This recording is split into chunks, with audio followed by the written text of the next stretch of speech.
Hello mga ka-forever. Ito, magluluto tayo ngayon ng gatang langka.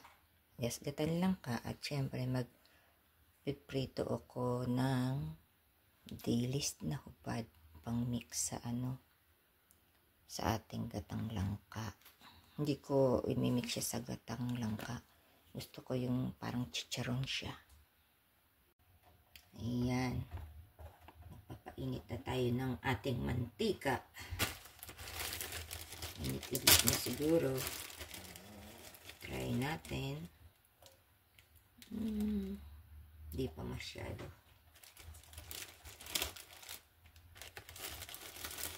So, siguro pwede na yan. Ayan, nilagay na natin ang ating dilis. Dami. Kasi masarap papakin. Boneless na dilis. Ang hirap kayang gawin ito. Biruin mo. Tanggalan mo yan ang hihiwain mo sa gitna. Sa isa. Ang liliit niya. Talagang maano ang mga Pilipino. Magaling.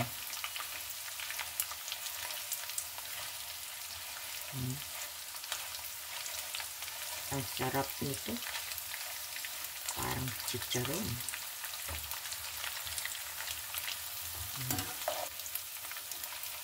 Saglit lang naman ito.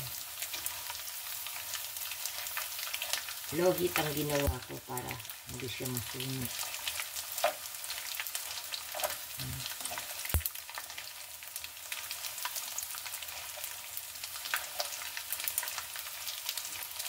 Kamusta na kayo dyan sa Pilipinas? Dito sa Canada ay ubod ng lamig. At sabi, mag-iis na ngayon. Kaya abangan natin kung makakapag-vlog ako kung may is na nga. Tignan natin. Kaya masarap kumain ng mga ganito kapag malamig ang panahon. Stuck na naman kami dito sa loob ng bahay dahil sa lamig. Ayan, konti na lang. Tapos ng ating dilis na hubad or boneless. Ayan. Gusto ko yung crispy. Ayan.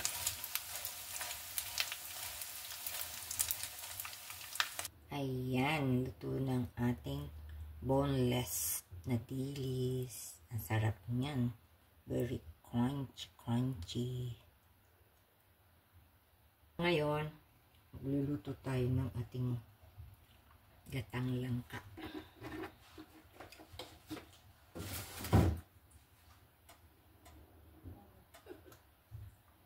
Inuubo na dito dahil sa usok ng dilis.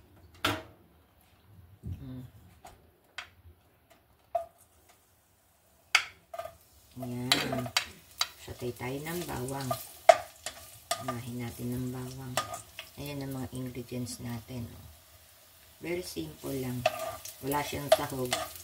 Kundi yung dilis lang para mamaya, diba? Kaya masarap. Ito, sobrang lamig. Kaya ang mga tao inuubo. Kaya ingat-ingat din kayo. At puso yata ang ubo. Sunod na natin ang sibuyas. Ayan.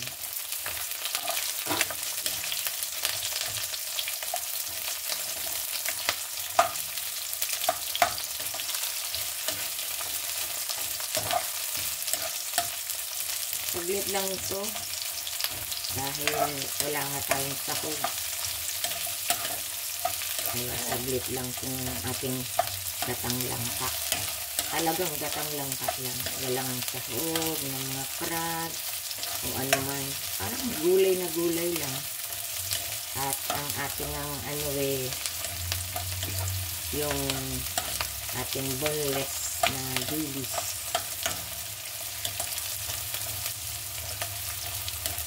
Ayan. Masarap din magpapak ng ano, yung dilis. Kaya hindi ako magtataka.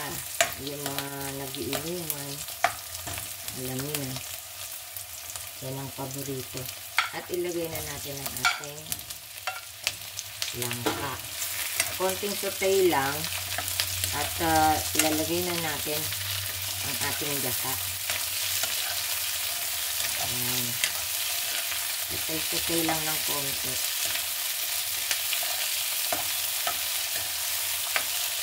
At kasunod nito ay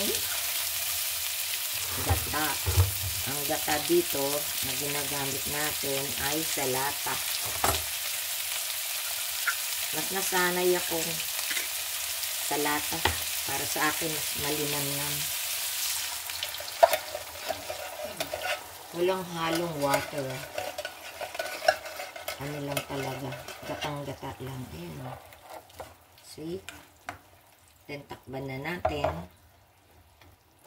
Siyempre, lalagyan natin yan mamaya ng mga pampalasa, ang sili.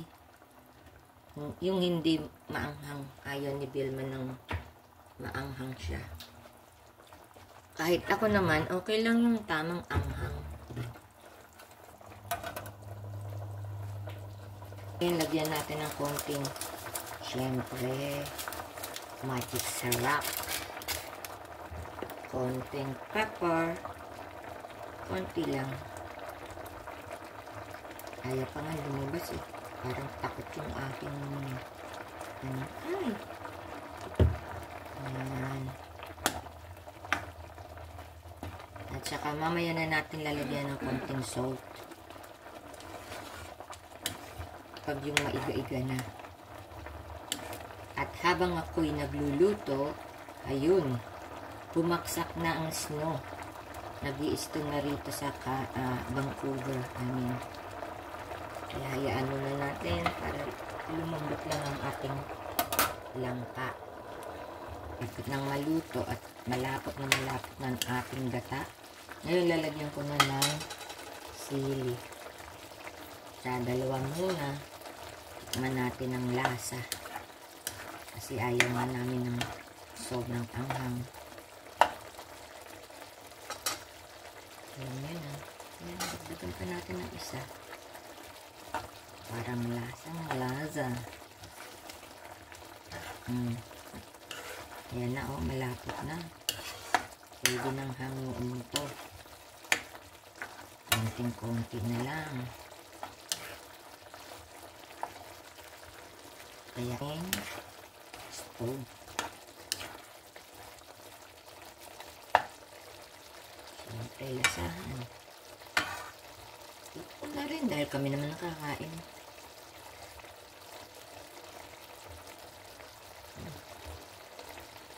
Hindi siya gaano maanghang.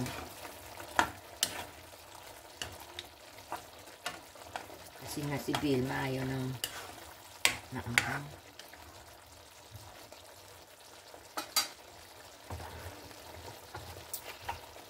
Kulang ng salt kaya lagyan natin ng konti.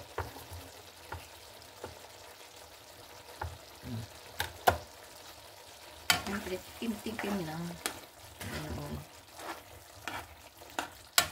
Ayan. Almost done na ang ating gatang langka. Konting pakulo. Tapos. See? Maraming salamat sa pag-watch ng ating vlog, ang ating video.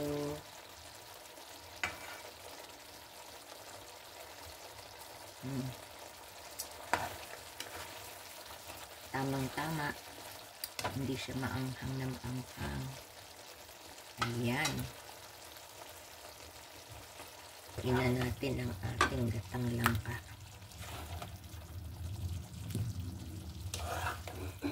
Ayaw mo naman ng overcook ang gata. Ito yan. At syempre, kukunin natin ang ating